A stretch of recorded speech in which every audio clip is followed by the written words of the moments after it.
Praise lord. ప్రభువును ప్రియరక్షకుడైన యేసుక్రీస్తు వారి మహోన్నతమైన నామంలో లెక్కించలేని స్తుతులు, స్తోత్రాలు, వందనాలు తెలియజేస్తున్నామండి. దేవుని మహాకృపను బట్టి దేవాతి దేవుడు గడిచిన కాలమంతా కూడా ఆయన సజీవమైన రెక్కల చాటును భద్రపరిచి కాచి కాపాడి మరొక దినాన్ని దయకరంగా ధరింప చేసినందుకు దేవాతి దేవునికి కృతజ్ఞతాస్తుతులు, స్తోత్రాలు చెల్లిస్తున్నామండి. యేసుతో సహవాసమైన ఆధ్యాత్మిక కార్యక్రమం ద్వారాగా మరి ఈ దిన ధ్యానం కొరకు రాజుల 2వ గ్రంథము 4వ అధ్యాయము మరి 2వ వాక్యాన్ని మనం చూసినట్లయితే, ఎలీషా, నా వలన నీకేం కావాలను, నీ ఇంట్లో ఏమున్నదో అది నాకు తెలియజెప్పమనను.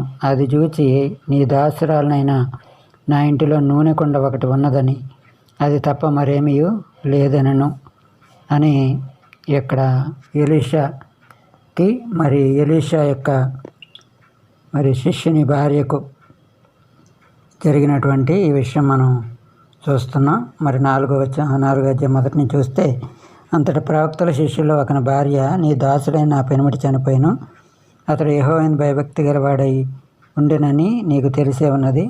ఇప్పుడు అప్పులవాడు నా 2 కుమారులు తన దాసుడు వంటకై వారిని పట్టుకొని పోటుకు వచ్చి ఉన్నారని ఎలీషాకు మొరపెట్టగా, ఎలీషా, నా వలన నీకేం కావాలను, నీ ఇంటిలో ఏమున్నదో అది నాకు తెలియజెప్పమనను. అందుకామె, నీ దాసురాలు నా ఇంట్లో నూనె కుండ ఒకటి తప్పున్నది, అది తప్ప మరేమీ లేదని చెప్పినప్పుడు ఆయన అంటాడు, నీవు బయటికి వెళ్ళి నీ ఇరుగు పొరుగు వారి యొద్ద దొరకగలిగిన వట్టి పాత్రలన్నీ ఎరువు తెచ్చుకో. అప్పుడు నీవు నీ ఇంట్లోకి వెళ్ళి నీవును నీ కుమారులు లోపల తలుపు మూసుకుని ఆ పాత్రలన్నింటిలో నూనె పోసి నిండిన ఒక తొట్టును ఉంచమని ఆమెతో సెలవిస్తారు. అయితే ఆమె అతని వద్ద నుండి పోయి తాను తన కుమారులు లోపల నుండి తలుపు మూసి కుమారులు తెచ్చిన పాత్రలలో నూనె పోసింది. పాత్రలని నిండిన తర్వాత ఇంకా పాత్రలు తెమ్మని తన కుమారులతో చెప్పగా వాళ్ళు మరేమీ లేదని చెప్పినట్టుగా ఉంటుంది. అంతలో నూనె నిలిచిపోయింది. ఆమె దైవజనుడి దగ్గరకు వచ్చి సంగతి తెలియజెప్పినప్పుడు అతను అంటాడు, నీవు పోయి నూనె నమ్మి నీ అప్పు తీర్చి మిగిలిన దాంతో నీవు నీ పిల్లలు బ్రతకమని ఆమెతో చెప్పినట్లుగా ఈ మాటలు మనం చూస్తున్నాం. ఇక్కడ ఎలీషా యొక్క శిష్యుడు చనిపోయాడు.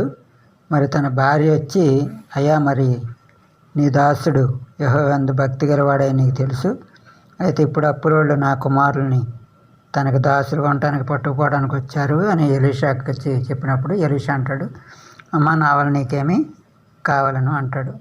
అప్పుడు ఆమె అంటది, నీ ఇంట్లో ఏముందో నాకు చెప్పమంటాడు. 2 అడుగుతాడు. ఒకటి, నా వల్ల నీకేం కావాలి, నీ ఇంట్లో ఏముందో నాకు తెలియజెప్పమన్నప్పుడు ఆమె అంటది, నీ దాసురాలు నా ఇంట్లో నూనె కుండ ఒకటి ఉంది, అది తప్ప మరేమీ లేదని చెప్పినప్పుడు ఆయన బయటికి వెళ్ళి దొరకగలిగిన వట్టి పాత్రలు తీసుకురండి, ఆ పాత్రలు మరి నువ్వు నీ కుమారులు లోపలికి వెళ్ళి తలుపు మూసుకుని ఆ నూనె కొన్న పాత్రలో పోయమని చెప్పినప్పుడు అలాగే పాత్రలన్నీ నిండిపోతాయి. మరి ఇంకా పాత్రలు తీసుకురమ్మన్నప్పుడు పాత్రలు లేవు అని చెప్పినప్పుడు నూనె ఆగిపోతుంది. అప్పుడు మళ్ళీ ఎలీషాతో చెప్పినప్పుడు ఎలీషా అంటాడు, నూనె అమ్మి అప్పు తీర్చుకోండి, తర్వాత మిగిలిన దాంతో నీవు నీ కుటుంబం నీ పిల్లల బ్రతకమని చెప్తాడు. మరి నిజంగా అసలు ఏ ఆధారం లేనప్పుడు ఎలీషా దగ్గరికి మరి వచ్చినప్పుడు ఎలీషా ఆమెను అడిగినప్పుడు, నా దగ్గర ఏమీ లేదయ్యా, ఒక కుండ తప్ప అని, ఆ నూనె కుండ అని ఆ హృదయాన్ని మరి ఆమె దేవునికి అప్పగించినప్పుడు దేవుడు ఆ పక్షంగా మరి వ్యాజ్యమాడి అప్పులన్నీ కూడా తీర్చినట్లుగా మనం ఈ లేఖనాల్లో చూస్తున్నాం. సో కాబట్టి మన యొక్క పరిస్థితులు ఏమీ తక్కువ పరిస్థితుల్లో ఉన్నప్పుడు మనం కూడా దేవుని సన్నిధిలో మన హృదయాన్ని అప్పగిస్తే ఖచ్చితంగా దేవత దేవుడు మన హృదయాలను సరిచేసి మన అక్కర్లనే తీర్చగలిగిన వాడుగా ఉన్నాడు అని ఈ యొక్క లేఖనాన్ని బట్టి మనం అర్థం చేసుకోగలుగుతున్నాం. అట్టి కృప కలిగిన దేవుని సన్నిధి ప్రతి ఒక్కరికి మరి ఆ ఎలీషా యొక్క శిష్యుని భార్య కుటుంబానికి తోడుగా ఉన్నట్లుగా అనేక మంది కుటుంబాలకు తోడుగా ఉండి వారి యొక్క ఆర్థిక అవసరాలన్నీ దేవాతి దేవుడు సమకూర్చినట్లు దేవుని యొక్క కృప ప్రతి ఒక్కరికి తోడై ఉన్నట్లు ఈ కృపావాక్యం మన వెనుకల్లో దీవించి ఆశీర్వదించునుగాక. ప్రార్థన. పరిశుద్ధుడా, ప్రేమగల తండ్రి, మీ ఘనమైన నామమున స్తోత్రాలు.